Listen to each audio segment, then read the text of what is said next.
Değerli izleyenler, birlikteliğimiz devam ediyor ve sabah saatlerinde de ifade ettiğim gibi bugünkü stüdyo konuğumuz Çalışma ve Sosyal Güvenlik Bakanı Sayın Hamza Ersan Saner bizlerle beraber. Parlamentodan önemli bir yasa geçti. Bu kapsamda işte çalışma hayatında veya daha önceden sigortası yatmamış kişilere işte yatırma hakkı veriliyor. İşte bunun düzenlemesi var, bunun kategorileri var. Tüm bunları konuşacağız. Ayrıca sabah saatlerinde görmüştük hep beraber Haber Kıbrıs'ın manşetinde ne vardı? Orada kedi gibi surların üzerinde gezen bir işçi vardı. Bununla ilgili düşüncesini de soracağız. Ama önce yasalardan başlayalım. Çünkü o çok önemli bir konu. Daha sonra diğerlerine de iş güvenliği noktasına da değineceğiz efendim. Hoş geldiniz. Hoş bulduk, günaydın. İyi yayınlar diliyorum sizlere ve ekranları başında bizi izleyen tüm vatandaşlarımıza da ben güzel bir gün dinlemek istiyorum. Sizin programınız kanalıyla. Teşekkürler. Tabii ki önce isterseniz şeyden başlayalım. Hani bu beklenen yani çok fazla beklenti mi vardı da böyle bir yasa geçirdik? Ne oldu? Beni dinlerken aynı zamanda şeydi hani detaylarını bir öğrenelim. Çünkü hani gazetelerde yazıyoruz. İşte meclisten şu geçti, bu geçti, mecliste şu görüşülüyor, şunun ivedilikleri aldı ama onunla ilgili detayları çok fazla yansıtamıyoruz. Yani en azından ben öyle düşünüyorum. Ya da insanlarımızın mesela gazete okuma alışkanlığı giderek düşüyor. Dolayısıyla bunu anlatmak, vatandaşı bilgilendirmekte fayda var. Başlayalım efendim isterseniz. Evet, şimdi tabii az önce söylediğiniz iki cümlede bütün her şeyin sonucu yatıyorum bana kalırsa. Çünkü herkes bunun bir af yasası olarak çıkarıldığını söylüyor ama detayları bizden öğrenmek istediğinizi de ifade ediyorsunuz. Demek ki bir madde değil birçok madde varmış bizi sıkıntıya sokan. Biz de göreve gelir gelmez tüm bunları düzenlemek için çalışıyorduk ve bugünlere kadar geldik. Doğrudur, Sosyal Sigortalar Kurumumuz iki yasa altında yaşamını, işlevini sürdürüyor. Bunlardan bir tanesi kurulduğu günden 2008 yılına kadar geçerli olan Sosyal Sigortalar Yasamız, bir diğeri de 1-1-2009'dan itibaren geçerli olmak üzere kullandığımız Sosyal Güvenlik Yasamızdır. Zaten 1-1-2009'dan itibaren de ülkemizde gerek devlet çalışanları, gerekse özelde çalışanların tümü sosyal güvenlik sistemi içerisinde kendilerini bulacaklardır bundan sonraki yaşamları boyunca. Bu da ne demektir? Gerek devlette çalışınız, kadrolu ya da kadrosuz, gerekse de özelde çalışınız, emekliliğinizi ihtiyat sandığı dairemizden alacaksınız, emeklilik maaşınızı da sosyal sigortalar dairemizden alacaksınız. Hiç unutmuyorum, bir programda size gelmiştim başta. İşte gazetede bir rakam vardı. 77 milyon mu borçlandık, 99 milyon mu borçlandık diye. Hayır dedim, 140 milyon borçlandık. İlk siz de şaşırmıştınız. Yani ben daha az söyleyecekken daha çok söylüyorum. Çünkü burada da şeffaf olmak gerektiğini düşünüyorum. Bizim borcumuz bugün itibariyle de gene 139 milyon civarındadır. Borcumuz artmadı. Hatta biraz düşüşü var. Ancak bunun sebep ve sonuçlarını az sonra ifade edeceğim ama bu sistemi daha nasıl sürdürülebilir bir noktaya taşırız? Küçük küçük tasarruflarla neler başarabiliriz? Bütün bu bir yıl içerisinde yaptığımız gözlemlerde bunları özümsedik. Bu sayede vatandaşımıza daha kolay hizmet nasıl verebiliriz diye ortaya koyduk ve böylece sonuç itibariyle 3 ana başlık altında yürüttüğümüz çalışmalar yasaya dönüştü. Bunlardan bir tanesi sosyal sigortaların kendini sürdürülebilir bir yapıya kavuşması için atacağımız adımlar. Diğeri vatandaşımıza hizmet verirken ortaya koyacağımız kolaylıklar ve üçüncüsü de sosyal sigortalardan veyahut da sosyal güvenlik sistemimizden iki yasadan, sosyal sigorta yasası ve sosyal güvenlik yasasından faydalanan vatandaşlarımız arasında da eşitlik sağlayarak bu işleri nasıl düzenleyeceğimiz diye toplamda 17 maddeyi içeren bir düzenleme getirdik. Fakat bu 17 maddenin hemen hemen hiçbiri gündeme gelmezken ağırlıklı olarak hep gecikme zammının bağışlanması kısmı veyahut işte belirli ödeme oranlarına göre ki onları az sonra ifade edeceğim. Bunlar gündeme geldi. Bir şey değil ama sorun değil. Ama birçok vatandaşımız da bu yaptığımız düzenlemelerden faydalandıkça diğer farklılıkları da tek tek göreceklerdir. Burada öncelikle birinci konudan başlayalım. Tabii. Yani buradaki sıraya göre Sürdürülebilir, birinci fark etmez, buyurun. başlayalım. Bizim şu anda yaklaşık 600 kişi 65 yaşını doldurmuş fakat emekli olamamış ancak çok da ciddi yatırımı bulunan vatandaşlarımız vardır. Mesela bir örnek vereyim. Sosyal Sigortalar Yasası'na göre 15 yıl yani 5400 günden emekli olabilecekken sizler, vatandaşımız vardır örneğin 5150 günü vardır veyahut 3900 günü vardır veyahut 4350 günü vardır. Bunu 5400'e 65 yaşını geçtiği için tamamlayamıyor, tamamlayamadığı için de emekli olamıyor.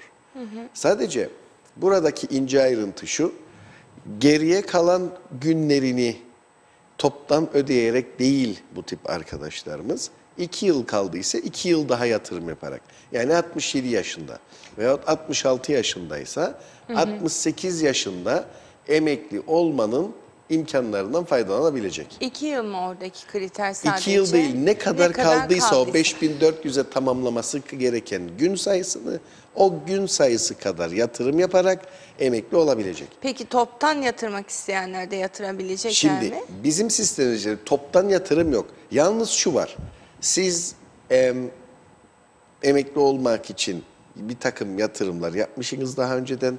Son 5 yıl işleriniz çok kötü gitti. Hiç yatırım yapamadınız veyahut yatırım yaptığınız son 5 yılda 600 gününüz yoktur ve 65'i de geçtiğiniz için emekli olamadınız. İşte o geriye dönük bütün yatırımları ve o 600 günü tamamlamak kaydıyla bugünden itibaren o 600 gün hariç geriye kalan toptan yatırıp emekli olma şansını yakalayabilecekler. Yani burada 2 tane olay var aslında duran. Biri tamamen 65 yaşını geçip gerçekten eksiği olan, bir de iş yeri açıktı, bir önceki haftanın da faydalanamadı. Şu anda o iş yeri açık olmamasından mütevellit oluşan borcunu ödeyip geriye kalan günlerini de tamamlayıp emekli olmasının imkanlarını yakalayabilecekler ve bu 600 vatandaşımız böylelikle çok ciddi bir rahatlamaya sahip olacaklar. En azından ellerine bir maaş geçecek. Şu anda geçmiyor çünkü. Şu anda bu 600 vatandaşı Yaklaşık 600 kişi. Evet. neye göre tespit ettiniz Sayın Saner? Yani daha önce çalışma hayatında olup yatırımı olup işte tamamlanmamış olana göre mi Evet, yoksa daha fazla da olabilir mi? 65 yaşın üstünde olup yaklaşık 3500'de 5400 gün arasında yatırımı olan kişileri taradığımızda bu 600 kişi çıkıyor. Yani bu daha fazla da olabilme ihtimali var. Mesela hiç yatırım olmamıştır. Hiç yatırımı olmayan işte bizde maalesef öyle gelip birden ödeyip emekli olması mümkün değil. O sistem bizde yok. Onu yaptığımız takdirde zaten sigortaların sonu gelmiş olur. Ben biri sizin yaptığınız açıklamada sanıyorum hatırladığım kadarıyla ev hanımlarının da artık o- emekli tabii olabilmesi ki. noktası vardı. Bununla ilgisi yok herhalde. Hayır, bununla hiç alakası yok onun şu anda. Bunu Onlara ayrı adım adım tutuyorum. geleceğiz Tamam, zaten. buyurun. Mesela bundan başka bir olay daha var. Biz sosyal sigortalı olan herkese, ki şu anda devlet memurlarımız da dahil, yılda hayatı boyunca bir kez evlilik yardımı yapıyoruz. Bu evlilik yardımını yaparken Sosyal Sigortalar Yasası'ndan Sosyal Güvenlik Yasası'na geçtiğimizde burada yasanın getirdiği bazı kurallar vardı. O kurallara uyamadığı için bu evlenen genç arkadaşlarımız o dönemde maalesef bu yardımlardan hiç faydalanamadı. Bu da vatandaşımız arasında eşitsizlik yaptığımızı ortaya koydu. Bunu istiyorsanız bir örnekle anlatayım. Yasa 1/1/2009'dan itibaren geçerlidir Sosyal Güvenlik Yasası. Ve diyor ki evlilik yardımı alacağında son 5 yılda 720 gün, 1 yıl içinde de 120 gün yatırımınızın olması lazım. Şimdi 5 yıla geriye gideceğinizde siz bu yardımı alabilmek için 2009'dan sonra 5 yıl 2014 yılına geliyor baktığınızda. Dolayısıyla çok özür dilerim. Son 2 yılda 700 gün. Bu 2 yıl içerisinde sizin bir şekilde bunu yatırmanız mümkün değil. Çünkü sizin önceki yatırımlarınız Sosyal Sigortalar Yasası tahtında kalmıştır. Böylece minimum 2011 yılına kadar, 2009'dan itibaren evlenen herkesin geriye dönük toplamda 700 gün 2 yıl içerisinde yatırımı olmamasından dolayı hiç kimseye biz bu yardımı veremedik. Ve çok ciddi sıkıntılar oluştu vatandaşlarımız arasında. Ama bu suç vatandaşın suçu değildi ki. Biz bir yasal düzenleme yaptık devlet olarak. Bu devletin yapmış olduğu yasal düzenlemenin ayrıntıları fark edilmemiş, bunun cezasını vatandaş ödemiş. Şimdi bugünden itibaren geçerli olmak üzere o dönem içerisinde evlenen tüm kardeşlerimizin bu haktan faydalanabilmesi için de bu düzenleme yapılmış bulunmaktadır. Yani vatandaşlarımız arasında tam bir eşitlik sağlayıp sistemin herkese aynı davranmasını arzu ettiğimiz için, adil davranmasını arzu ettiğimiz için bunu yaptık. Çünkü bu onların hiçbir sorunu değildi. Tamamen iki yasanın birbirine uyumlaştırılması sıkıntısından ortaya çıkan bir problemdi. Ve inanamayacağınız kadar da bu konuda sıkıntılı vatandaşlarımız var. Zaten boşanıyorsanız ve tekrar evleniyorsunuz, bu yardımı bir kez daha da vermediğimizden dolayı bizim açımızdan hiçbir sıkıntı olmadığından adaletin sağlanması adına bunun da önünü şu anda açmış bulunuyoruz. Ki bu yaklaşık 2012 yılının sonuna kadar evlenen herkesi biz buralarda mağdur etmiştik. Bu geriye dönük sürelerinin olmamasından. Halbuki adamın sosyal sigortada yatırımı var, sosyal sigorta yasası altında. Ben de göreve gelir gelmez bunu bakanlık yetkimizi kullanarak veyahut görüş ortaya konarak bir genelge yazılarak yapabilir miyiz dedim. Olmadı. Mecburen yasa düzenlenmesi gerekiyordu. Bunu da düzelttik. Bu konuda da çok müracaatlar olduğunu bilhassa bana şahsen de ben buradan ifade edebilirim. Bunun dışında yine bir takım başka sıkıntılar vardı. Örneğin size malüllük veyahut da babanız vefat ettiyse ve bakmakla yükümlü olduğu, özellikle kız çocuklar bizim yasalarımıza göre bakmakla yükümlü, bekar veyahut kızı varsa onlara vereceğimiz aylıkları müracaat tarihinden itibaren değil, bir ay sonra bu kendilerine maaşı bağlıyorduk. Gerek malüllük maaşlarını, gerekse yetimlik maaşlarını. Şimdi yapmış olduğumuz düzenleme ile burada malüllük maaşları müracaat tarihinden itibaren ödenmeye başlıyor. Yani bunu ifade edeyim çünkü başka bir şey var. Hatta onu da söyleyeyim. Buna benzer başka bir olay da var. Örneğin siz emekli olacaksınız. 55 yaşını doldurdunuz, 25 yılınız var ve emekli olacaksınız artık.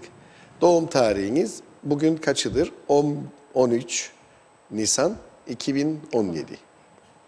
13 Nisan'da doğdunuz, bugün geldiniz, müracaat ettiniz. Siz maaşınızı Mayıs ayının sonunda alırdınız. Halbuki şimdi yapmış olduğumuz düzenleme ile Nisan ayının sonunda 13'ünden 30'una 17 gün kaldığı için günlük alacağınız emekli maaşı çarpı 17'nin karşılığını Nisan ayının sonunda almaya başlayacaksınız. Ve özellikle burada ayın 1'inden 10'una kadar doğan vatandaşlarımızın çok ciddi kaybı oluyordu. Bunların hepsi gerek malüllük maaşının bağlanmasında, gerek emekliliğin müracaat tarihinden itibaren olmasında biz bunların hepsini de düzenledik.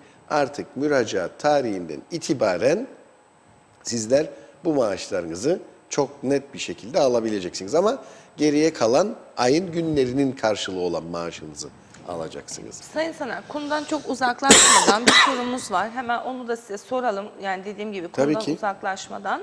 İzleyicimiz şöyle diyor. Çiğdem Hanım, ben 10 yıldır iş yaşamındayım. Benim 4 yılım, 5 yılımı yatırmamışlar. Ben şimdi ilk söylediği maddelere göre kendi 3-5 yılımı da tamamlamak adına ekstra yatırım yapabilir miyim ki günü geldiğinde eksik yatırımım olmasın ve emekli olabileyim? Tabii ki çok doğal. Kendisi yalnız iş yerindedir. O iş yerinin üzerinden yatırım yapması gerekiyor. İlgili iş yerine başvuracaklar. O iş yerinin zaten şu anda ilgili şahıs adına hem bir ana para hem de gecikme zammı oluşmuştur. Bunun... Yok.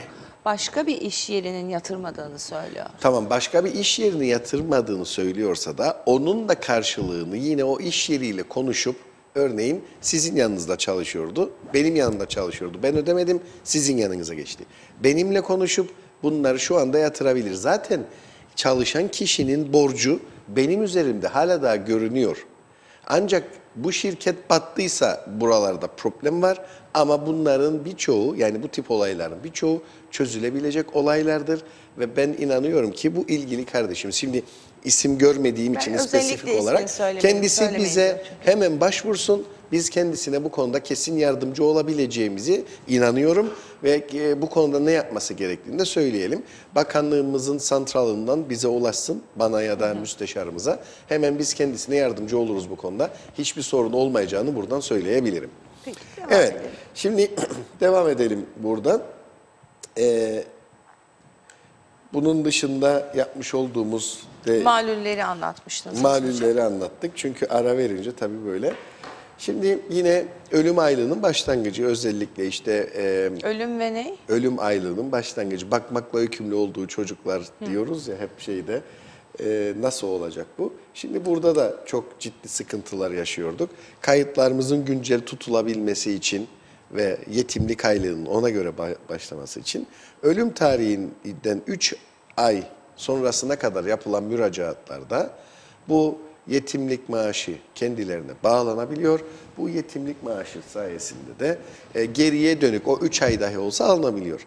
Yalnız bazen 3 yıl, 4 yıl sonra gelip müracaat eden kişiler oluyor. Haberdar değildir belki. Babası ölmüştür, annesi ölmüştür. Hayır, bu böyle bir hakkı olduğundan belki haberdar değildir. Biz burada 4 yılı geriye dönük ödüyorduk. Şimdi bunu kaldırdık. Günlük bizim de vatandaşa da biraz tabii yüklememiz lazım. Müracaat tarihinden itibaren yetimlik maaşını bağlamayı uygun gördük. Geriye dönük 3 yıl, 4 yılı ödemiyoruz artık. Burada kendi kayıtlarımızın da güncel olması ki attığımız her adımda ne yaptığımızı rahatlıkla görebilelim. Giderimizin gelirimizi karşılama oranını net olarak görebilelim diye böyle bir düzenleme yaptık. Bunun dışında en büyük problemimiz prime esas kazanç üzerinden yatırım yapılmaması. Tabii. Fakat bu konuda sadece özel sektör değil, kurum ve kuruluşlarda çalışan birçok kişinin de az önce söylediğim iki yasanın farkından dolayı prime esas kazanç üzerinden yatırımları yapılamıyordu. Mesela bir örnek vereyim. Bu yıl itibariyle bankada çalışıp üst düzey bir yönetici ki çok net bir müdür arkadaşımız bize geldi. 18.000 TL maaşı olduğunu ifade etti. Biz yasa gereği onun yatırımlarını 10.000 TL üzerinden alıyoruz. Şimdi burada iki türlü kayıp var. Bir, 10.000 TL üzerinden aldığınızda, çünkü asgari ücretin 5 katına kadar sosyal sigortalar yasası, sosyal güvenlik yasasında da 7 katına kadardı.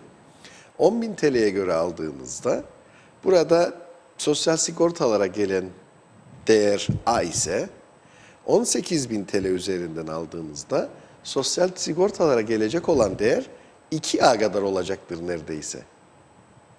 Burada hem sosyal sigortalara gelen rakamın düşmesi hem de kişinin emekliliğinde daha az maaş alabilmesi ortaya çıktığından bunu da kaldırdık ve sosyal sigortalar yasasında alınan asgari ücretin maksimum 5 katına kadar olan yatırımı 7 katına çıkararak burada da gider Gerçek tam kazancı. olarak üst sınıra gelmesek bile mağduriyetin çok büyük bir kısmını hem vatandaş için çözdük hem de bizim gelirlerimizin bu noktada artması için çok önemli bir adım daha atmış olduk. Bu da böyle küçük düşünmeyin çünkü üniversitede profesör olarak çalışan birçok kişinin, bankalarda çalışan, devlet kurumlarındaki birçok kişinin brüt maaşı da 10.000 TL'nin üzerinde olduğunu buradan söyleyebilirim. Gördüğünüz gibi böyle adım adım bütün her şeyi sentezleyerek gittik bu yasal değişiklikleri yaparken. Şimdi bunun yanında mevcut işverenler kendi yatırımlarını her 3 ayda bir yapıyorlardı. Mevcut işverenler. Evet, yani örneğin X bir şirketin sahibi kendi işveren olduğu için kendi yatırımlarını 3 ayda bir, çalıştırdığı personelin yatırımını her ay yapıyorlardı. Şimdi bu kadar önemli miydi değişiklik yapılsın? Evet, çok önemliydi. Zaten yapmış olduğumuz çalışmalarda bunun ileride meyvelerini çok net verecek. Neden? Sosyal sigortaların şu an itibariyle geliri giderini karşılıyor. Hiçbir sorunumuz yok o konuda Allah'a çok şükür. Artık sistemi ciddi bir raya oturttuk ve yavaş yavaş ilerliyoruz artık. Burada geçen yıl biliyorsunuz bir de hep buralarda konuştuğumuz af yasası vardı. Ne affı? Çalışma affı. Çalışma affı ile 6.382 kişiyi muhaciret affı ve çalışma affı ile birlikte kayıt altına aldık. İkisinin toplamı Tabii 6000. 382 kişi. Bu da bizim sigorta mükellef sayımızı çok ciddi şekilde artırdı. Bu aftan faydalanmak. Şimdi attığınız adımlar işte biliyorsunuz göreve geldiğimizde de hep bir af yani bu çalışma affı ihtiyacı vardı ve yapıldı. Bugüne kadar yapılan paralı aflardan faydalanan maksimum kişi sayısı 2122 kişidir. Bu dönem faydalanan 6382 kişi yani 3 katından da fazla kişi para ödeyerek faydalanmıştır. Şimdi 2222 kişi. 122 kişi bugüne kadar yapılan tamam. bütün paralı aflardan faydalanan kişi sayısı. Son olarak rakam değil mi? Hayır 6382 son haftadan faydalanan. Aradaki yıl farkı nedir? Onu merak Nasıl ediyorum. yıl farkı? Hemen hemen her 2 yılda bir, 3 yılda bir bu aflar yapıldı 3 zaten. yılda bir yani örnek veriyorum 3 yıl önce yapılan aflarda toplamda hepsinin rakamı 2122 Toplamda değil. kişi. Maksimum faydalanan kişi Maksimum sayısı. faydalanan. Ama ortalama 3 yılda demektir ki arada 4000 küsur kayıtsız mı vardı? Tabii ki vardı tabii. Zaten nasıl bu kadar insan kayıtsız olabildi? Bilemiyorum nasıl olduğunu işte. Biz de kayıt altına almak için bu düzenlemeleri yaptık ve bu çerçeveye bu noktadan geldik. Burada işte bakınız ben size söyleyeyim hemen. Şimdi bakınız 2007 tarihinde yapılan yasa değişikliğiyle 1613 kişi faydalanmış paralı aftan. CTP-ÖRP dönemi. Daha sonra 2008 yılında yine yasa değişikliğiyle 2122 kişi faydalanmış. 2009 yılında Ulusal Birlik Partisi yasa gücü kararname bir asgari ücret ödeyerek 2122 artı 49 kişi de yurt dışından faydalanmış. Ülke içinde 2122, 49 da yurt dışından. Yine UBP döneminde yasa değişikliği ücretsiz 9543 kişi yararlanmış. 2016 yılında ve tabi biliyorsunuz karın hükmünde kararname daha sonra yasayı çıkardık. Toplamda faydalanan kişi sayısı 6382 kişi. 2007, 2008, 2009, 2012, 2015 ve 2017 olmak üzere bu aflar arka arkaya çıkmış ve her 3 yıl, 4 yıl içerisinde bu kadar kişi en fazla 2122 kişi faydalanırken son yapmış olduğumuz çalışma muhaciret affında 6382 kişi kayıt altına alınmış. Bu nereye yansıdı? Direkt olarak bizim aktif pasif oranımıza yansıdı işte. Çünkü 2015 yılında 84.793 olan aktif sigortalı sayımızı 2016 yılında 92.917 kişiye taşıdık. Yıllık binde bir bakın artış ve düşüşlerle giden grafiği burada gördüğünüz gibi ben burada seyircilerimizle de paylaşayım. %1.4 artırdık. Aslında hep protokollerden bahsediyoruz ya. Geçen yıldan bu yıla emekli vermeseydik protokolde olan 3 çalışan bir emekliyi ödeyecek bandına da çünkü 93.000, 33.000 emekli neredeyse yaklaşıyorduk. Ancak emekli sayımız geçtiğimiz yıl 1343 kişi emekli olmuş sigortalarımızdan. O da 34.700 kişiyi, 707 kişiyi şu anda emekli olarak ödüyoruz.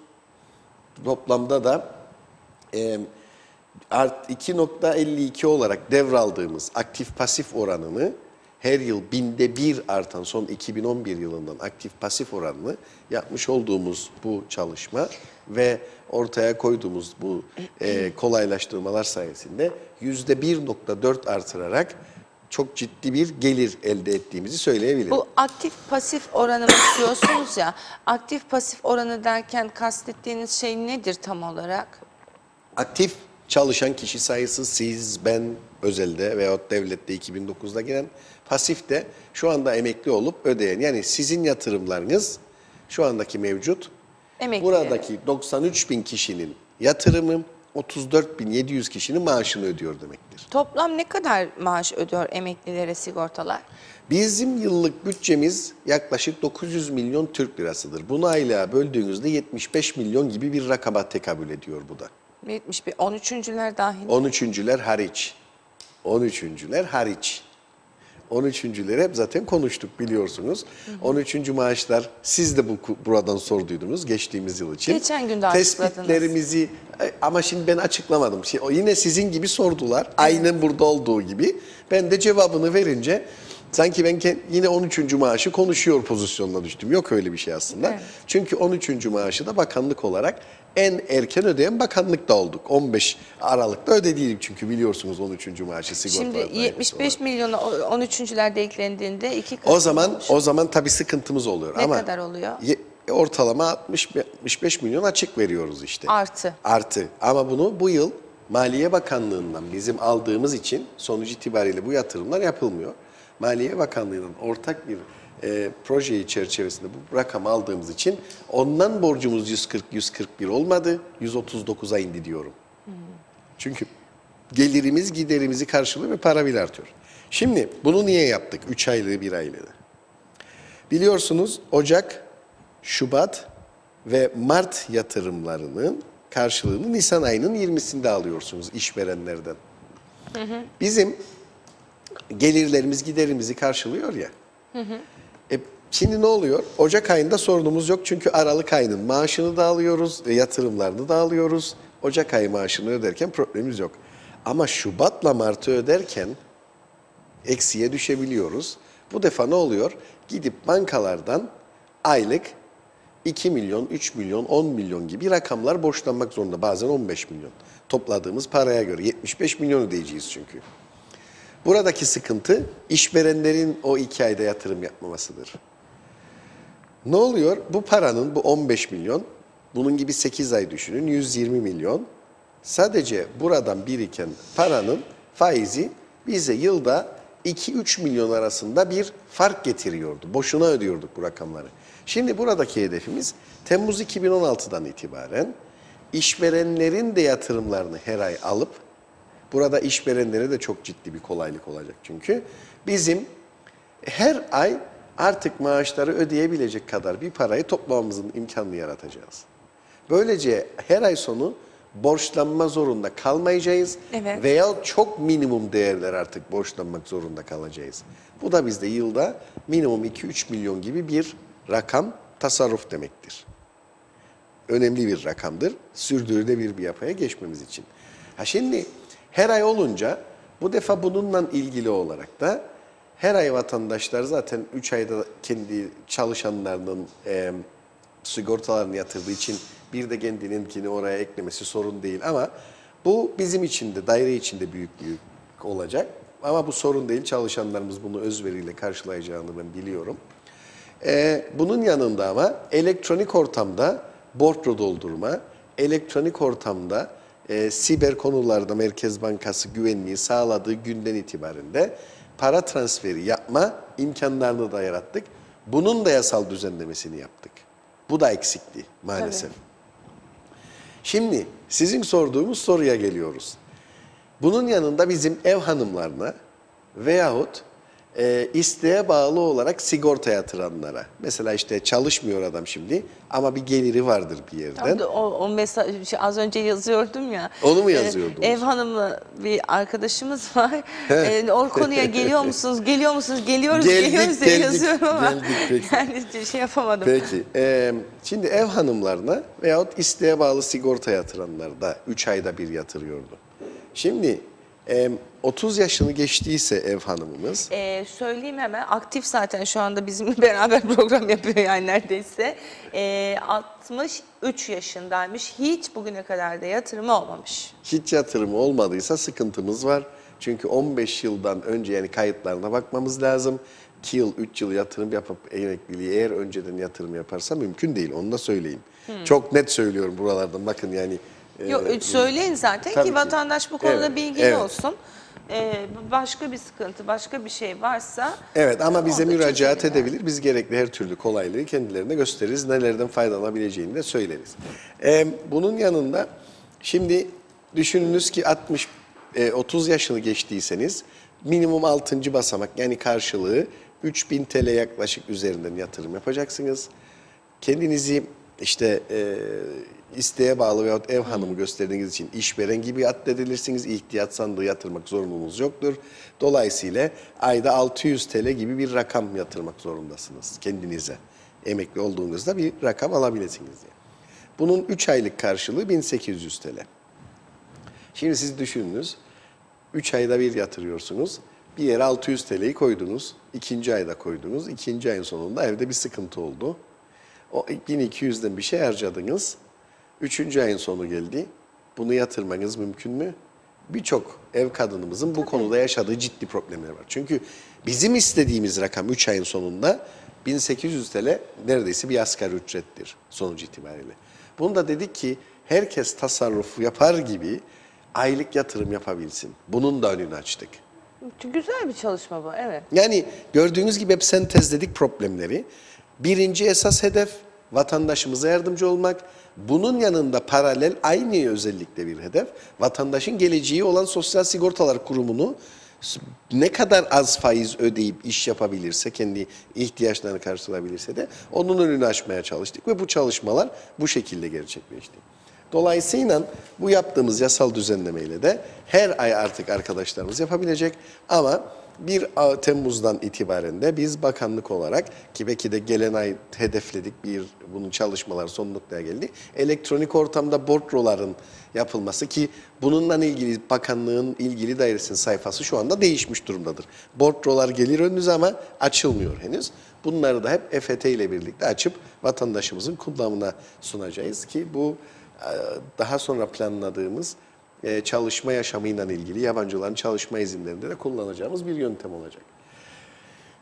Bunun dışında yapmış olduğumuz bir başka değişiklik, şimdi askerlik görevini yapan, hep eşitlik sağlamak istiyoruz dedik ya, vatandaşlarımız vardır.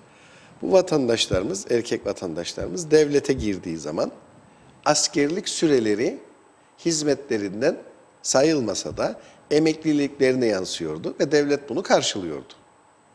Ama özel sektörde çalışan hiç kimse bu hizmetlerden faydalanamıyordu. Nasıl yani? Ben orayı anlamadım. Anlatayım. Diyelim ki 25 yıl üzerinden emekli olacaksınız. 1994 tarihinden itibaren de yatırım yapıyorsunuz ülkede.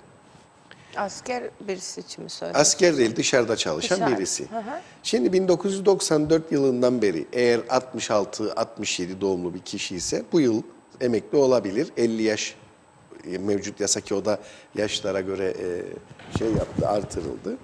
Emekli olabilecek durumdadır.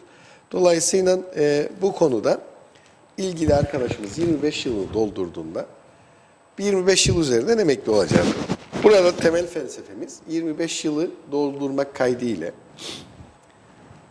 askerlik yapmış olduğu süreyi kendisi kendi adına düşen yatırımlarını yaptığı takdirde 25 yıl üzerinden değil, örneğin 22 ay askerlik yaptıysa, o dönemlerde ya 22 aydı ya da 16 aydı çavuşlar, 22 ay veyahut da 16 ay daha fazla emeklilik süresinde yansısın ya da yani 25 değil 26,5 yıldan emekli olsun ya da 27 yıldan emekli olsun. Bu da yaklaşık kendi aylığına 100-150 TL gibi bir ek getirecek. Yani bu ödeyeceği rakam hizmetten sayılmayacak ama 25 yılını doldurduğunda askerlik yaptığı süre kadar bir rakam Profesyonel askerlik. profesyonelden bahsetmiyorum. Ya anlamıyorum. Askerlik yapan herhangi bir KKTC vatandaşı. Normal Herkes el falan normal filan. erkekler gidip askerlik yapıyor Ha, ya. evet. Devlete giriyorsa bu arkadaşlarımız o süreleri emekliliklerine yansıyor. Sosyal sigortalarda yansımıyordu. 25 yılını yine tamamlayacak. Yani 23,5 yıl yapıp 16 ay onu ödeyip emekli olmayacak yani. 25 yılını yine tamamlayacak. O süreyi de eklediğinde 26,5 yılda emekli olacak sosyal sigortalardan. Bunun için gerekli yatırım %16'lıktır. Bu %16'nın o dönemin rakamlarına göre ortaya çıktı. Şimdi asgari ücret üzerine olacak bu ödemeler. %10'unu devlet karşılayacak. %6'sını şahıs kendisi karşılayacak. Yani işveren Anladım. ve işçi yatırımları var ya, işverenin yatırımı karşılığı %10, devlet onu karşılayacak. Maliye Bakanlığımız %6'sını da karşılayacak, vatandaşın kendisi karşılayacak. Dolayısıyla burada da hiçbir problemimiz yok. Eşitlik nasıl evlilikte vardı, burada da devlette çalışan ve özelde çalışan herkes, ki bundan sonra herkes devlet çalışan oldu. Bunun da önünü açmış olduk. Maalesef bunlar hep yasalarda tıkalıydı. Tamam, buradan uzaklaşmadan hemen ismini vermek istemeyen bir izleyicimizin daha özel mesajını okuyalım, soralım. Asker olacaksın, 17 seneden emekli maaş alacaksın, polis çalışacak, 25 sene yaşı tutmadığı için emekli olamayacak. Bana kimse adaletten bahsetmesin demiş. Şimdi bu tamamen farklı iki yasadan bahsediyor. Nedir? Ben Bizim yasamız bilmiyorum. değil, polisin kendi... Şimdi bakınız, 2008 yılına kadar sosyal sigortalı olanlar, şu anda sosyal güvenlik yasası altında da 2009'dan sonra hizmet verenler ve 1966 yılından 1974 yılı arasında doğanlar. 1966 yılında doğanlar 50, 67'de doğan 51, 68'de doğan 52 ve bu yükselerek 60'a kadar gidiyor. 74'te doğan da 60 yaşında emekli olacak. Bunun ondan bir farkı yok ki. Artık herkes 60 yaşında emekli olacak çünkü. Yani bu özelliklerin kalkması lazım artık. Böyle biri 15 yılda emekli olacak, ben onun hayatının 45 yılını ödeyeceğim. Ondan batıyor bu sistemler. Yani kimse kusura bakmasın şimdi. 15 yıldan emekli adam, dünyada yaş ortalaması 80'e geldi. 25 yaşında işe başladı. 15 yıl çalıştı, emekli oldu. Allah uzun versin, 80'e kadar yaşasın, 40 yılda devlet ödesin her ay. Hangi sistem dayanır buna? Ondan değil mi ki Avrupa'da şu anda emeklilik yaşı 67'ye 70'e çıkarılıyor. Evet. Hayat uzadığı için. Dolayısıyla bunlar, şimdi polisle askerin yasası, onların özel durumları var. O görevden dolayı verilen kendilerine bir takım haklar var.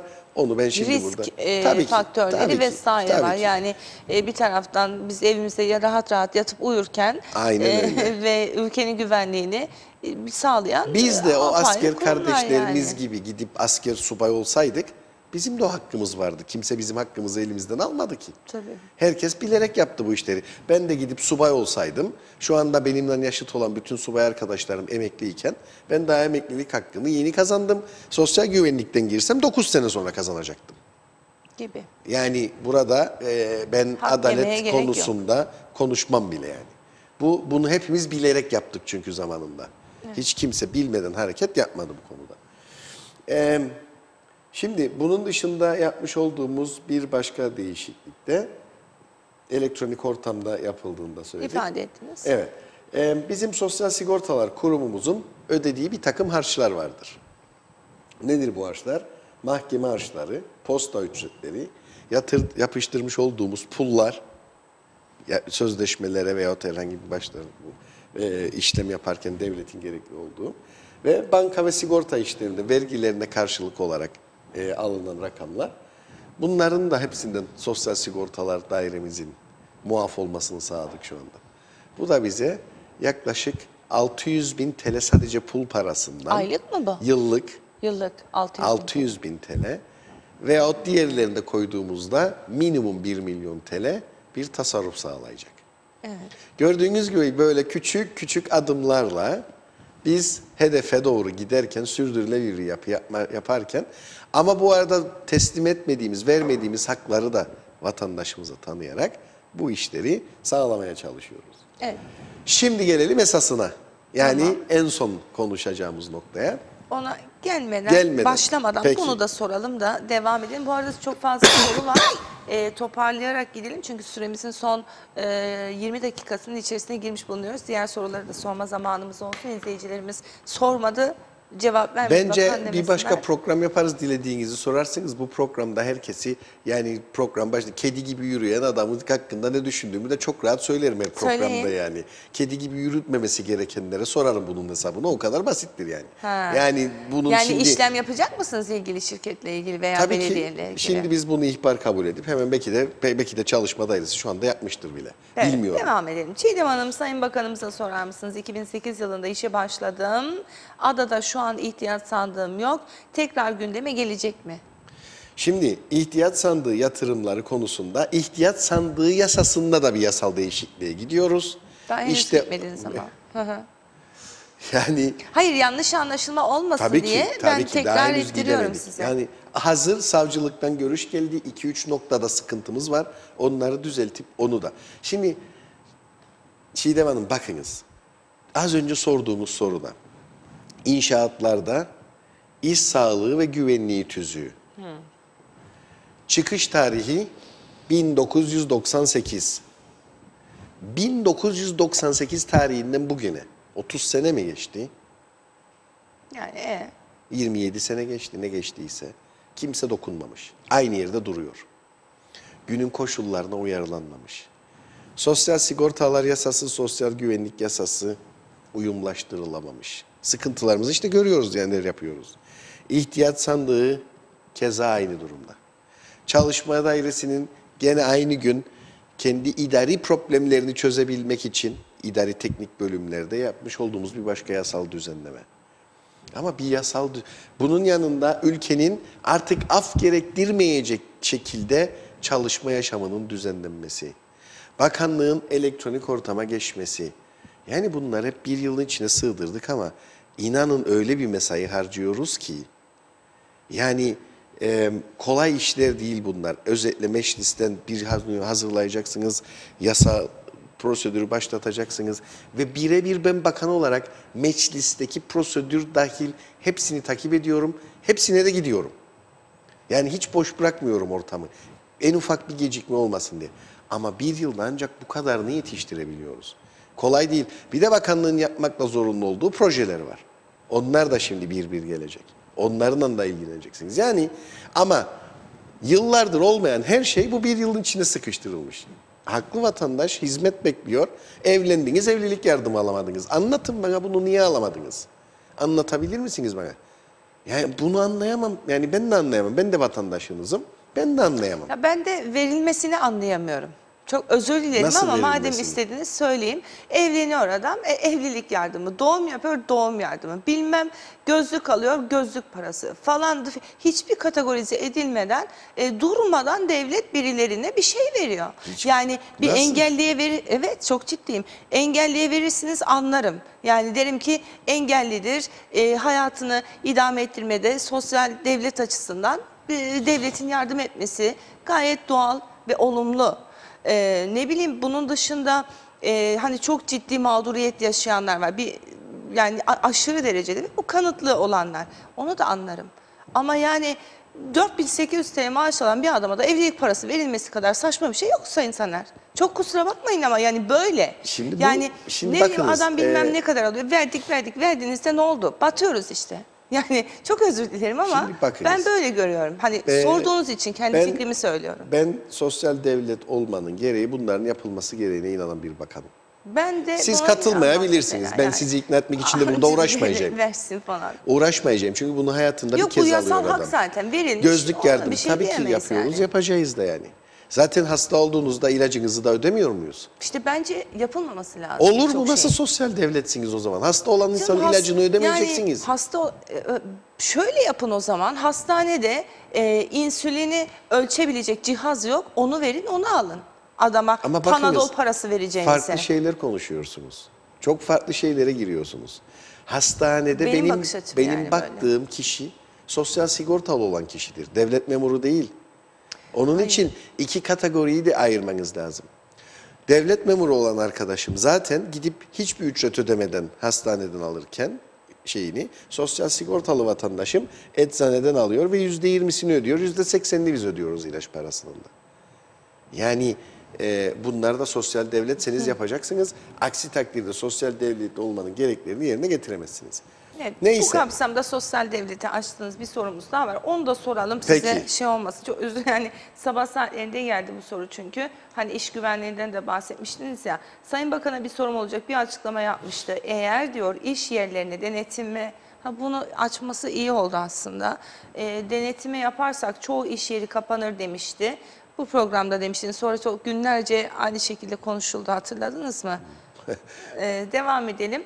Bu açıklamadan bir hafta sonra bir kaza oldu. Bu bir kamyon bir araca çarptı, ölümlü kaza. Sonrası kamyon şoförünün şoför olarak çalışma izni olmadığı, aracının evraklarının olmadığı ortaya çıkmıştı. Peki Sayın Bakan'a soruyorum, bu olayda sorumluluk sahibi değil midir bakanlık? Şimdi çok iyi oldu. Benim bir defa Bence de söylediğimi iyi çok oldu. net bir kez daha söyleyeyim ve iyi anlaşılsın. Ben burada şunu söylüyorum. İş sağlığı ve güvenliği konusu. Siz bir inşaata gittiniz. En çok da bunlar iş sağlığı ve güvenliği konuları inşaatlarda gündeme geliyor. Gittiniz bir inşaata, baktınız ki iskeleler kurulmuş. O iskelenin işte ayağı döndü, bir şey oldu, işçi düştü, vefat etti. Bu olay. Denetim yapılsın mı yapılmasın mı? Biz de diyoruz ki buna, ya kardeşim doğru bunu da yapalım. Ama benim söylediğim şu, genel denetim. Nedir buradaki genel denetim? İnşaatın mimarı, çizen, tasarlayan adam orada yok. İnşaatın inşaat mühendisi orada yok. İnşaatın müteahhiti orada yok. Oradaki sıvacıyı gidecek oraya bir iş sağlığı ve güvenliği uzmanı denetleyecek ve düşüp ölmeyecek. Ben de diyorum ki düşecek, gene ölecek. Benim söylediğim genel denetim. Şimdi genel denetime gelelim. Bu bina yapılıyor değil mi? Bir işçi düşüp ölecek. Ölmesin tabii ki. Bütün arzumuz da o değil. Ancak o bina yıkılırsa herhangi bir depremde altında kaç kişi ölecek? Onu düşünen var mı? Ben bunu söylüyorum. Vatandaş bunu anlamamak için ısrar ediyor. Vatandaş da değil, bunu siyasetçiler yapıyor. Ama kusura bakmasın kimse, anlamazlarsa ben de böyle her programda anlatacağım. Ve bu konuda bakın İnşaat Mühendisleri Odası Başkanı'nın da, Mimarlar Odası'nın başkanının da basında bakanlığa tam destek verdiğini gelip ilan ettiler. Bunu bir tek televizyon kanalında ben duymadım. Bakan bu konuda %100 haklıdır dediler. Kimseden tıs çıkmadı. Ya her şeyi görüyor basında. Bunu niye görmüyor? Bu da beni üzüyor. Evet. Peki olma zorunluluğu var mı peki bu Tabii saydığınız ki işte şeylerin dediğim o. orada? Bakın Girne Belediyesi hemen ses verdi karşıdan bu defa. Yapı denetimini istiyorum dedi. İnşaat başlayacağında mimarın, mühendisin kontrolünü istiyorum dedi. Müteahhidi istiyorum dedi. Tamam işte hedef bu zaten. Bu olduğu anda işte o adam geçsin bakayım gezebilirse veyahut düşüp bir şey olursa hesabını soracağım adam var mı yok mu? Şimdi kime sorayım bunun hesabını? 5500 inşaatın 5500'ü de günlük denetleyin. Siz oradan çıktınız. Oradaki sıvacı bir adam. Sıvacı olarak geldi. Bindi kamyona gitti kaza yaptı adam öldürdü. Adam sıvacıydı be kardeşim. Ben de denetim yaptım sıvacıydı. Ustabaşısı vermiş kendine kamyonu. Adamın da kamyon ehliyeti yok. Çalışma dairesi ne yapacak burada ben size soruyorum. Evet. Siz şimdi burada bir arkadaşa bir kamyon verdiniz. Git bu malı dediniz götür burada sanayi bölgesinin sonuna. Gider vurdu birini öldürdü. Çalışma izninde de adam kameracı. Ben ne yapayım çalışmadaysa o söyleyin aynısını yapacağım. Hiç şansı yok. Kesinlikle yapacağım. Peki o şimdi buna yani görevlendirme noktasından uzaklaşıp farklı görevler verip yani çalışmada işte çalışma Mümkün değil. dersi, Biz işte onu tespit müdüre ettik. veyahut da muavine ya da ilgili şirkete Şimdi bir bakınız, ceza yaptırma tabii var ki mı? anında gittik, tespit ettik, cezasını kestik ve ödettik. Net yani. Burada kamyon sürecek olan kişiyi denetleyecek olan artık kamyon sürüp süremeyeceğini Çalışma Bakanlığı değil ki. Evet. İlgili polislerin bunu da şey yapması. Ne Çok ceza da iyi oldu ben teşekkür ediyorum Ne kendisine. ceza verdiniz diye. Yasada neyse gerekli ceza Nedir? o verildi. Asgari ücret bir asgari midir o da? ücretti. Bir Şimdi bir asgari asgari ücret. ücret verdik. Hep o bir asgari ücret buna endekslendi. Ya o asgari ücret o işçiyi işte kendi getirdiği yerde değil başka yerde çalıştırdığı için verdik. Onun kamyon süremeyip öldürdüğü insanların cezasını mahkeme verecek. Ben mahkeme değilim ki. Devam edelim efendim. Sosyal devlet çok başka işler yapar. Sigortalıların aldığı gözlük ve evlilik yardımı, sağlık hizmeti ya da ilaçların parası, yaptıkları primleri peşinden ödenmiştir zaten. Kamu görevlilerinin sağlık hizmetlerinden yararlanması da yine sosyal devletin görevleri arasında. Yararlanıyor zaten kamu ödenmiş. görevlileri. Kamu görevlilerimiz hepsi zaten Sağlık Bakanlığı tarafından bütün giderleri karşılanmaktadır. Hem de ücretsiz. Yani burada bir sıkıntı yok ki. Bir izleyicimiz diyor ki bakan çok gerildi Çiğdem Hanım diyor. Yok yani gergin falan değil. Gergin miyim ben burada? Rahat olun. Yani sohbet ediyoruz sadece. Evet, evet. Yunus Bey. Ama yani kendisi yanlış soru sorarsa ben de düzeltmek zorundayım. Yani gerilme değil, niye bunu öyle görüyorum? Soruyu belki ben yanlış, benim mi yanlış olabilir. O zaman algılamadınız da siz acaba? yanlış sordunuz ama o zaman sizin sorunuz. Yok, sorumdan değil fikrimden doğru rahatsız olmuş Peki. olabilirsiniz diye düşündüm. Ödemeyin Yok dedim ya. yok bakınız ben şey yapmıyorum bu konularda. Hiç beni tanıyorsunuz zaten böyle Tabii, gerilecek. tabii. Ama bu iş sağlığı ve güvenliği konuları gerçekten tekrardan ele alınıp düzenlenmesi gerekiyor ve burada da son aşamaya geldik. Ama şunu anlatmaya çalışıyorum. Yani 27 yıldır yapılmayan işi 27 aya da sığdırmak çok da kolay değil. Onu söyle, biz 27 ayda değil daha buralardayız. Evet. Yani ama bir yerden başlamamız lazım. Amerikalıların çok sevdiğim bir sözü vardır. Bir şeyin %50'si hiçbir şeyin %100'ünden iyidir. En azından bir şeyin bir şeyleri olsun elimizde de gerisinde üstüne. Yani bugüne kadar bunlar vardı da Ersan Saner geldi de ama uygulamadı. Yok böyle bir şey çünkü. Aksine mevcutların üstüne eklemeye çalışıyoruz. Abi yaptıklarımızın bazıları beğeniliyor. Bazıları işte sizin gibi tenkit de edilebiliyor. Bu da olacak. Bu da gayet doğal. Ya ben bunu şimdi Yani ben sizin gergin miyim nezdinizde, şimdi yani burada? sizin nezdinizde söylemedim ben zaten. Sayın Saner ödüyor meselesi değil yani. Ülke genel anlamda söyledim bunu. Hep böyleydi zaten. Yani bakınız ben hep de böyle şunu olması söyleyeyim. benim hep tuhafıma gitmiştir zaten yani. Kusura bakmayın ama. Şunu söyleyeyim. Bir defa her kurumun bir yetkisi vardır. Ben Çalışma Bakanı olabilirim ama Çalışma Bakanı olarak X, Y, Z bakanın işine karışamam. Kendi yasamın bana verdiği yetkiyi ben takip ederim, onu sonuçlandırırım. Benim görevimin bittiği yerde bir diğer bakanın görevi başlar. Yani nasıl sizin hakkınızın bittiği yerde bir başka vatandaşın hakkı başlarsa bu da öyledir yani.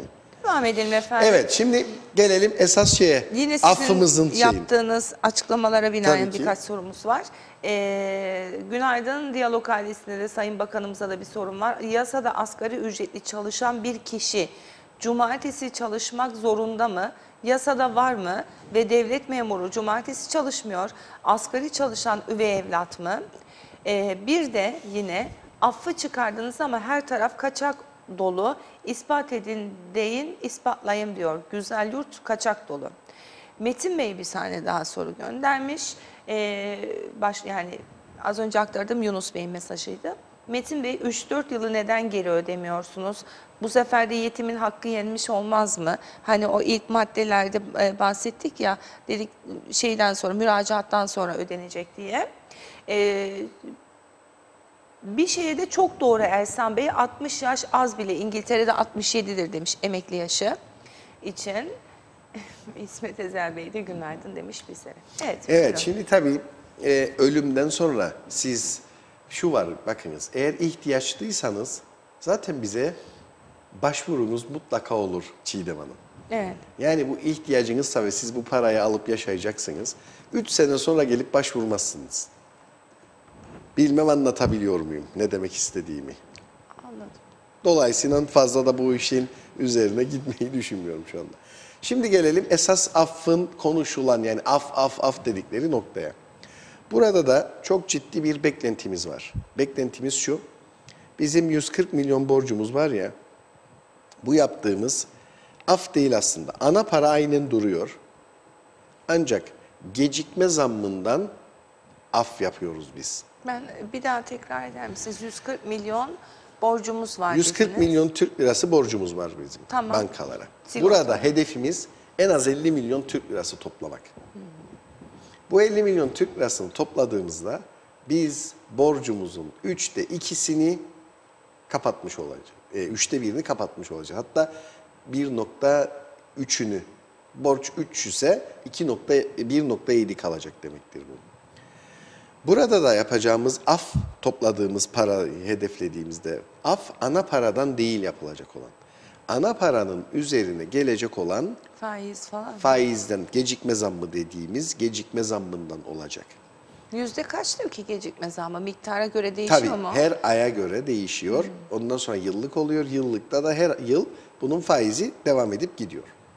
Öyle kişilerin hesabı var ki adamın 55 milyon ana parası var, 62 milyon şu anda faizi var. 15 yıldır yatırımı yoktur çünkü işte emekli olacak dedik ya başında. 65'e gelmedi veyahut 65'e de geldiyse şimdi böyle bir arkadaşımız 2 yıl daha yatırım yapacak. Şimdi konular bakın nasıl da derinleştikçe detaylarını biliyor yani. Tabii teknik konular Evet. yani hepimiz bilemeyiz ki. Evet, evet. Bu- Gayet normal, gayet normal yani. Ben de bu kurumun bakanı olmasam Bu ben de kadar bu kadar detaylı- detaylı bilemezdim bunları. Bu da bir gerçek.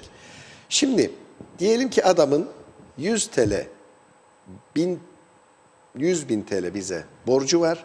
100 bin TL de faizi var bu paranın. Şimdi 4 kategoride biz bu gecikme zamlarını bağışlayacağız. Diyoruz ki birinci kategori borcun yani ana paranın %100'ünü ödersen gecikme faizlerinin %85'ini sana sileceğiz. Ne demektir bu?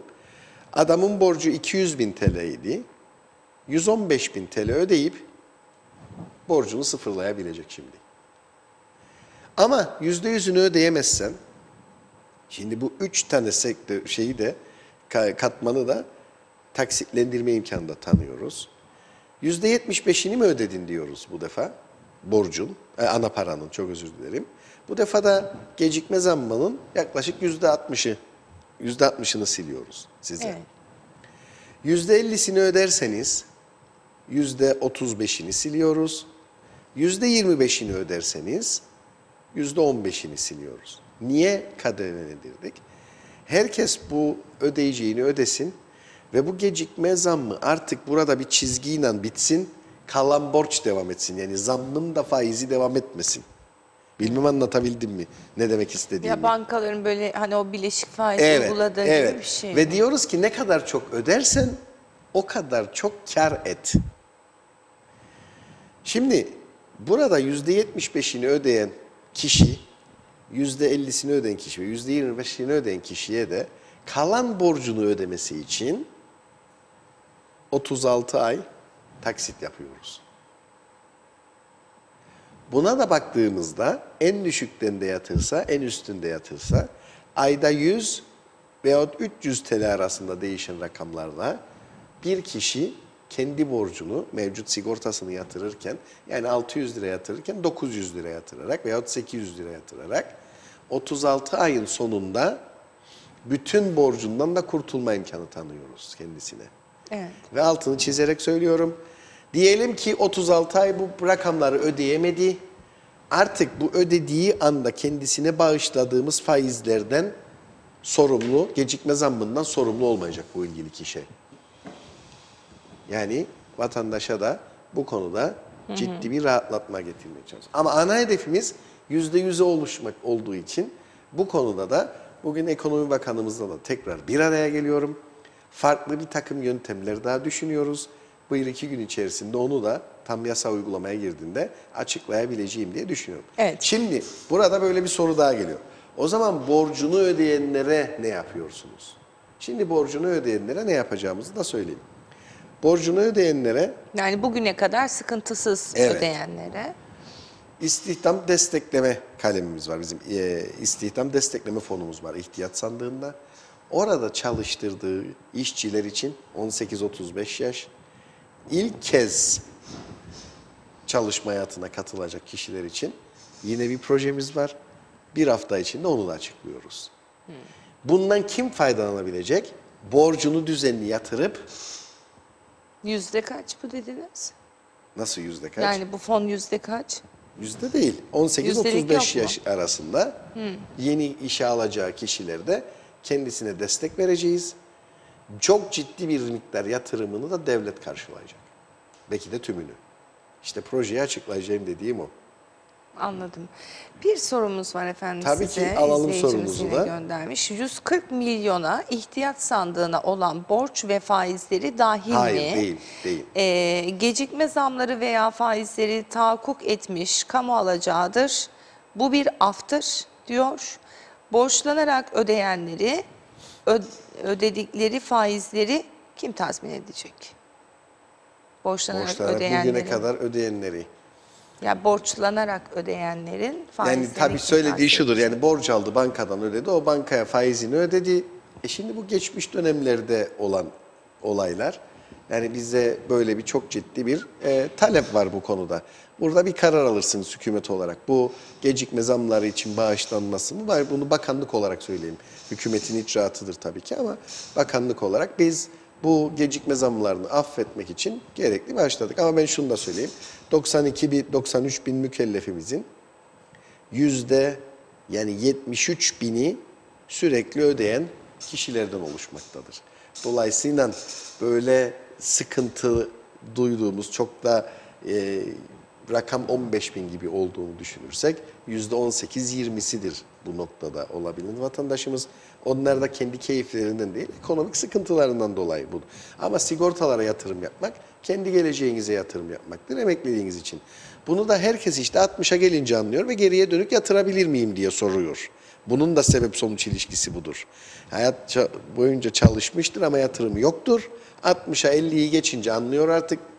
Yaş ilerledikçe vücutta doğal olarak bir takım Tabii, sıkıntılı gerekli SOS'ler performans. vermeye başlar.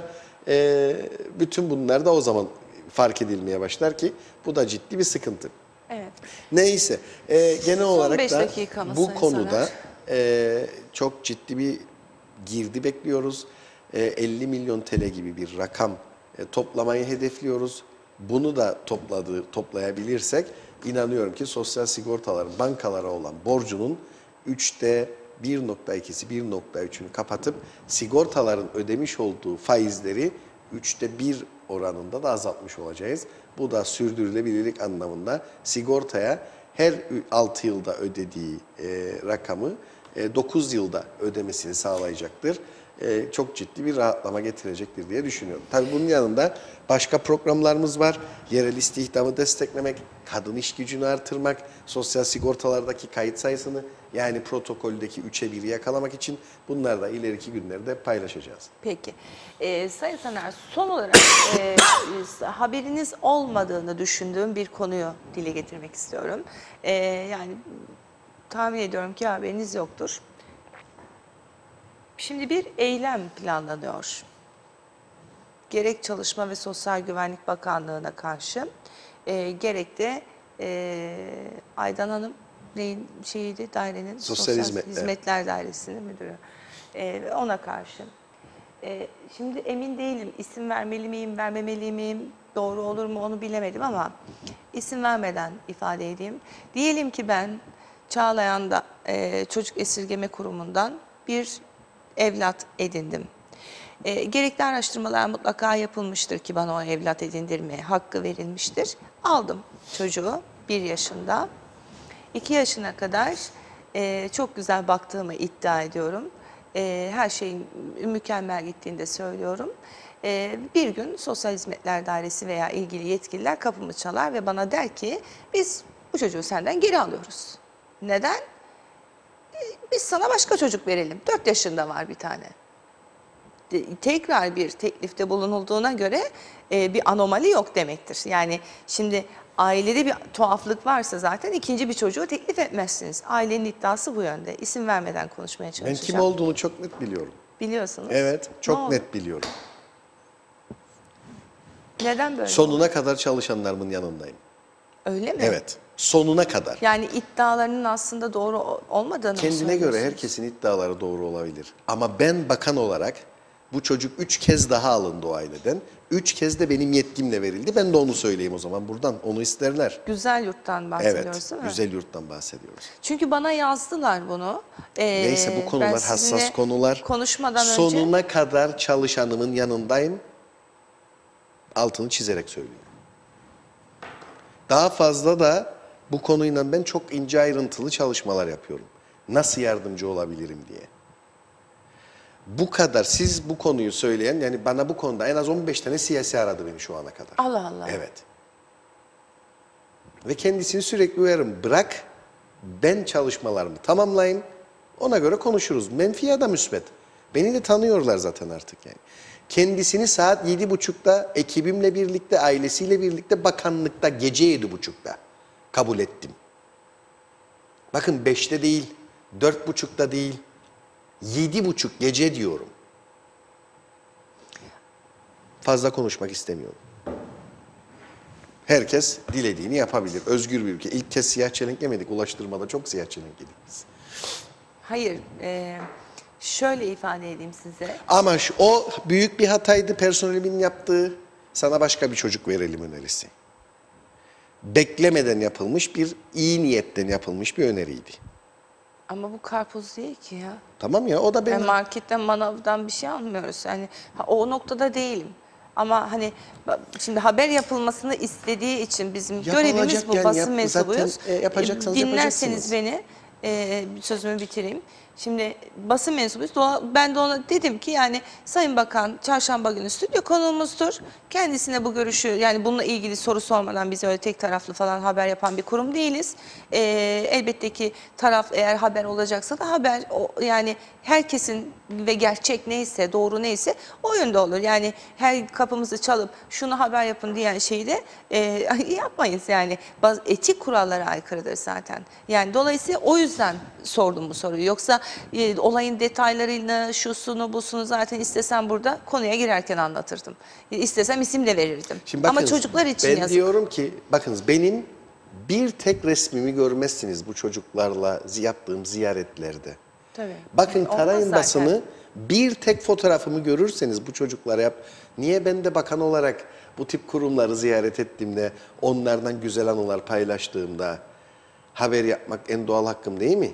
Ama yine psikologlarımın, yine bakanlık müdürünün, ilgili müdürlerin söylevine harfiyen uyarak, siyasi kimliğimi hiç düşünmeden bir tek haberimi bulmazsınız bu çocuklarla. Kimsesiz çocuklarımızla. Niye? Onlara duyduğum saygıdan dolayı. Demek ki çok hassas bir konu. Çok da konuşmak istemem bu tip konuları. Ya ben de zaten çok... Sizin ailenizin içinde olan olayları ben bilemem. Dışarıdan bir vatandaş olarak. Biz ailevi konuları konuşmaya çalışıyoruz şu anda. Onun için konuşmak istemiyorum. Bu kalsın ama ben çok geniş çaplı bir araştırma yapıyorum. Sonuna da geldik sayılır. Söyleyeceğim zaten. Ama ben bu aileye kendi yetkimi kullanarak bu çocuğu da 3 kez iade ettim. Allah Allah. Bakınız ama bunu size söylemedi anladığım. Yok, Eylemde yapılacaksa yapılacak artık. öyle dediler. Ama kusura bakılmasın, bizim de çalışanlarımızın tam arkasındayım. Net söylüyorum. Hayır, şimdi siz Ulaştırma Bakanlığı da yaptınız Sayın Evet, Saner. evet, Dolayısıyla sosyal medya çok tehlikelidir. Bilişim yasamız da yok. Yani sosyal medyanın kullanıcıları çok hızlı reaksiyon gösterebiliyor. Dolayısıyla ilgili kişilerin kamuoyunu da yanlış yönlendirmemesi adına ben bunu bana gelmiş ki, olan bir konu tabii ki. olarak size sormak durumundayım. Tamam yani. ben zaten sorduğunuzda kızmadım ki, gerilmedim ki. Geriliyorsunuz. Bugün beni germek için uğraşıyorsun galiba ama gerilmem yani ben. Ama nereye üzülüyorum biliyor musunuz? 3 kez inisiyatif alıyorum, ona üzülüyorum sadece bu konuyla ilgili. Bilmem anlatabiliyor muyum ben de? Ben Bir anlıyorum. konu hakkında 3 kez inisiyatif aldıktan sonra hala daha problem oluyorsa benim de durabileceğim belli bir yer kalmaz. 3 kez ben bu inisiyatifi aldım. Şimdi artık psikologlarımın, sosyologlarımın da dinleme zamanımdır. Siz eğer buna söyleyecek sözünüz varsa dinlerim. Yok. Değerlendiririm ya da değerlendirmem. Ama 3 kez inisiyatif aldığım bir işten sonra hala daha dinlememekte kararlıysam o zaman da olacaklardan tam sorumlu olacağım demektir. Neyse. Hassas konu dediğim ondan. Gerilmem yok. Ama üzüldüğüm, yani bu konunun olumlu olması için yetki de kullandım. Bakanlıkta 7.30'da, gece 7.30'da bu aileyi ekibimle birlikte kabul etmem. Daha bunun ötesi olabilir mi? Bilmiyorum.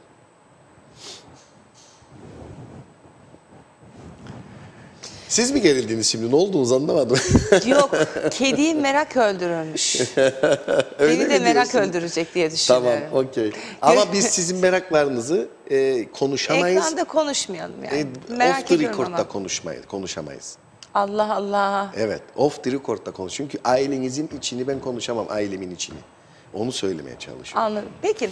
Evet. Çok teşekkürler Sayın Saner Ben size. teşekkür ediyorum. Ekranları başında bizi izleyen tüm vatandaşlarımıza da sağlıklı ve mutlu günler diliyorum. Evet.